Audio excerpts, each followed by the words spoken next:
Property में अगली property और डिस्कस कर लेते हैं हम लोग, डिप्रेशन इन फ्रीजिंग पॉइंट। ठीक है, ये भी एक कॉलिगेटिव प्रॉपर्टी है। मैं आपको फिर से बता दूं, कॉलिगेटिव प्रॉपर्टी वो प्रॉपर्टी होती है सॉल्यूशन की जो कि डिपेंड करती है अमाउंट ऑफ सॉल्यूट कितना डाला है उस पे, ना कि इस पे कि सॉल्यूट कौन सा डाला है। मतलब अमाउंट ऑफ सॉल्यूट पे डिपेंड करती है वो प्रॉपर्टीज, ना कि कौन से वाले सॉल्यूट पे। मैं नमक डालूंगी तो भी प्रॉपर्टी में उतना ही चेंज आएगा, चीनी डालूंगी तो भी, यूरिया डालूंगी तो भी। ठीक है, तो वो सॉल्यूशन की प्रॉपर्टीज जो अमाउंट ऑफ सॉल्यूट पे डिपेंड करते हैं उन्हें हम कहते हैं colligative property. Relative lowering of vapour pressure हम बात कर चुके हैं, एलिवेशन इन बॉइलिंग पॉइंट हम बात कर चुके हैं। अब हम बात करेंगे depression in freezing point. Example लेके चलते, वाटर का ही ले लेते हैं। चलो, पानी में अगर हम नमक डाल दें तो क्या होगा? तो सबसे पहले हम जान लेते हैं कि फ्रीजिंग पॉइंट क्या होता है। फ्रीजिंग पॉइंट वो होता है जब vapour pressure of solid phase equals vapour pressure of liquid phase. मतलब ये वो वाला टेम्परेचर होता है जिस टेम्परेचर पे सॉलिड फेज के ऊपर का वेपर प्रेशर और लिक्विड फेज के ऊपर का वेपर प्रेशर बराबर हो जाए। सॉलिड फेज का वेपर प्रेशर आप लोगों को मालूम है कम होगा, सॉलिड में से इवेपोरेशन कम है, लिक्विड में से इवेपोरेशन ज्यादा होगा। तो अब अगर हम लोग लिक्विड में सॉल्वेंट में कोई सॉल्यूट डाल दें तो बात कर चुके हैं, राउल्ट लॉ क्या कहता है? वेपर प्रेशर कम हो जाता है। अब जैसे ही हमने लिक्विड में कोई सॉल्यूट डाला तो उसकी वजह से वेपर प्रेशर कम हो गया। क्यों? क्योंकि सरफेस पे सॉल्वेंट के मॉलिक्यूल के साथ साथ नॉन वोलेटाइल सॉल्यूट के मॉलिक्यूल्स भी प्रेजेंट थे। तो नॉन वोलेटाइल सॉल्यूट के मॉलिक्यूल्स क्या करेंगे? वेपर प्रेशर को कम कर देंगे। वही तो होना चाहिए था फ्रीजिंग पॉइंट के लिए। वेपर प्रेशर अब कम टेम्परेचर पे ही बराबर हो जाएगा सॉलिड फेज के। तो जैसे अगर बर्फ बनती थी पानी की किस पे? 0 डिग्री सेल्सियस पे, तो अब वो बन जाएगी 0 से भी कम, 2-3 डिग्री, 1-2 डिग्री, डिपेंड करता है हमारा कितना उसमें हम लोगों ने सोल्यूट मिक्स किया है उस पे।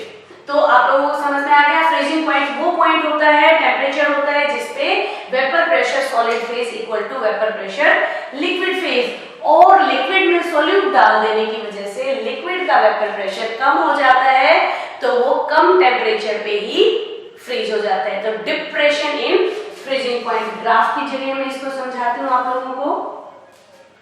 हम इसको ले लेते हैं टेम्परेचर, ये मान लेते हैं हम वेपर प्रेशर। ठीक है, हम से फॉर एग्जांपल मान के चलते हैं सॉल्वेंट का वेपर प्रेशर अगर यहां पे आकर के इस टेम्परेचर पे आकर के, यानी कि इसको हम क्या ले लेंगे? T1 टेम्परेचर पे आकर के अगर वो वेपर फेज के बराबर हो जाता है, किसका? सॉलिड का वेपर फेज और वाटर का वेपर फेज अगर इस टेम्परेचर पे हो जाता है, ये किसका? सॉल्वेंट का, प्योर सॉल्वेंट का। तो सॉल्यूट का किस पे, सॉल्यूशन का किस पे होगा? और भी कम टेम्परेचर पे। मान लीजिए यहाँ हम जितना मान लेते हैं, से फॉर एग्जांपल हम इसको सॉल्यूशन ले लें, यहाँ पे अगर आया है सॉल्वेंट, तो ऑलरेडी ये सारा का सारा फ्रोजन है यहाँ पे, वो तो यहीं पे फ्रीज हो गया था, इसके नीचे तो फ्रीज है ही है। लेकिन जो सॉल्यूशन हमने लिया था वो इस टेम्परेचर पे अगर आकर के फ्रीज हो रहा है, इस पॉइंट पे आकर के उसका वेपर प्रेशर बराबर हो रहा है उसके, तो हम क्या कहेंगे? ये है आपका T2। ठीक है, T2 हो गया हमारा। वो T2 वो पॉइंट हो गया, वो टेम्परेचर हो गया जहां पे सॉलिड फेज का वेपर प्रेशर इक्वल हो रहा था लिक्विड फेज के। नाउ अब इसको मैं इरेज कर देती हूँ और आगे बात करते हैं कितना चेंज हुआ डेल्टा TF। F लेंगे हम किस लिए? फ्रीजिंग पॉइंट के लिए। कितना चेंज हुआ? That will be T1 minus T2, right? Delta T किस पे डिपेंड कर रहा है? क्या है delta T? That is change in freezing point is T1 minus T2। और मैं अभी आप लोगों को बता चुकी हूँ किससे डायरेक्टली प्रोपोर्शनल है? Delta TF is directly proportional to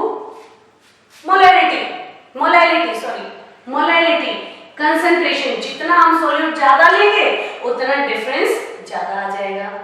और फिर वैसे ही हम करेंगे जो हमने किसमें किया था, एलिवेशन बॉइलिंग पॉइंट। मोलैलिटी क्या होता है, m is equal to number of moles of solute divided by mass of solvent in KG.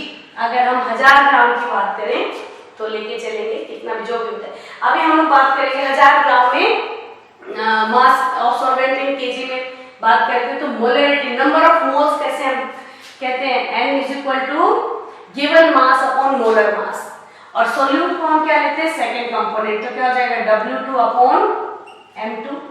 और मास ऑफ सॉल्वेंट इन केजी क्या होगा, W1 अपॉन 1000।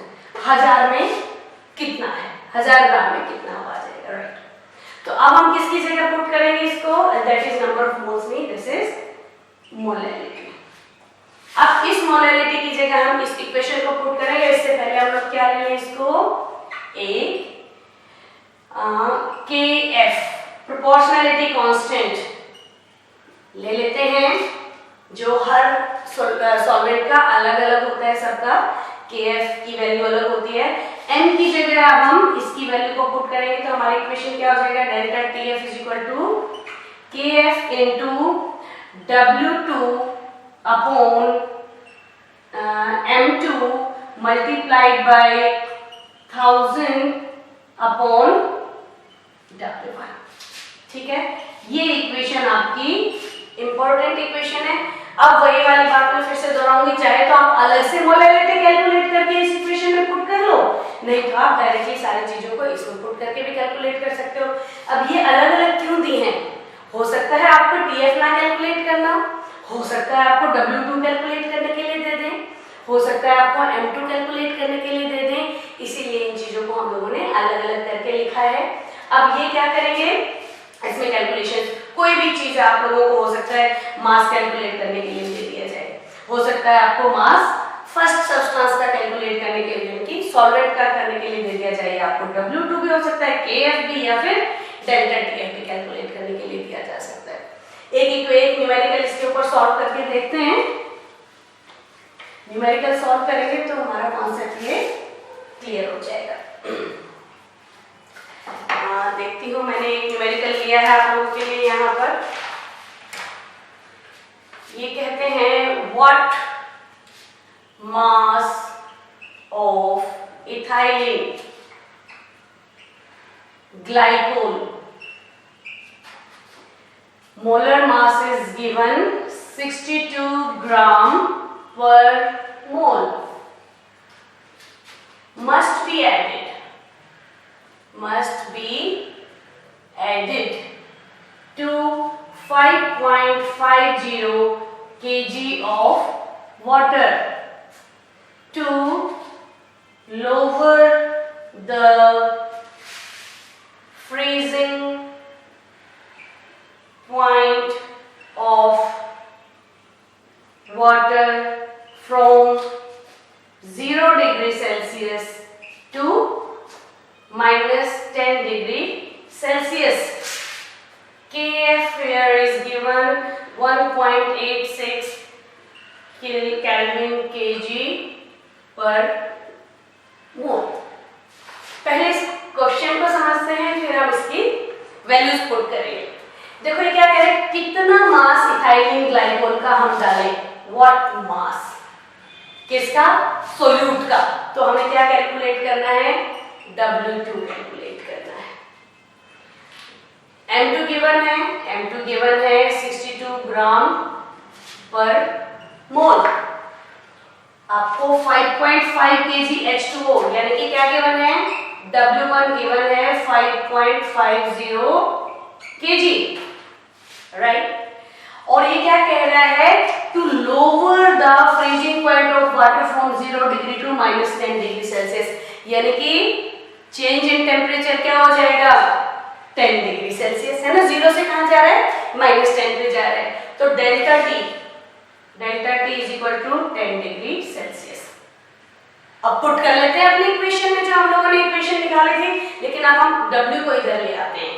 तो इक्वेशन क्या बन जाएगी हमारी, W2 is equal to delta TF into M2 into W1 divided by KF into 1000।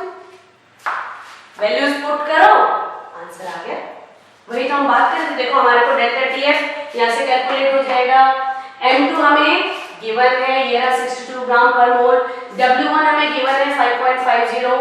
KF हमारे को गिवन है 1.86 और 1000 तो 1000 ही रहेगा।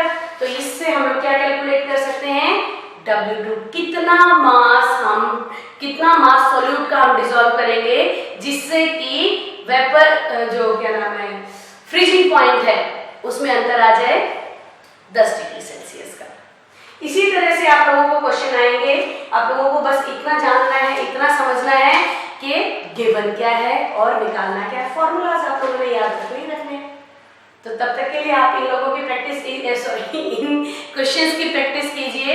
मैं अगली वीडियो आपके लिए लेके आती हूँ osmotic pressure. Last colligative property है, उसके बारे में हम डिस्कशन करेंगे। तब तक के लिए आप इन सबको प्रैक्टिस कीजिए। Good bye.